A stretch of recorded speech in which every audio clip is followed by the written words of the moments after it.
Hello guys, tara samahan niyo akong tikman ang papaya ng UAE. Ayan, first time kong bumili ng hinog na papaya dito sa UAE. Naka-sale kasi siya for only 6 dirhams, kaya trinay ko naman siyang bilhin kasi minsan ang kilo niya ay nasa 9 dirhams. Per that time, it's 6 dirhams at ayan na nga, hiwain na natin, katayin na natin yung papaya. At ayun nga ang loob niya, walang masyadong buto sa loob. Napush nga rin akong bilhin ng papaya kasi ayun medyo mahina ang digestion ko that time, mahina ang panunaw ko.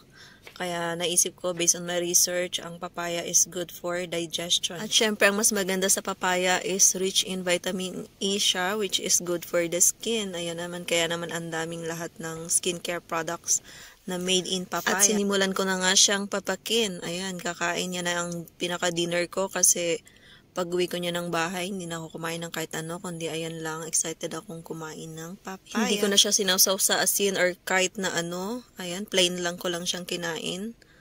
Ayan, sobrang sarap naman, medyo matamis siya. Ayan lang, thank you so much for watching. Please heart, comment, and follow my FB page.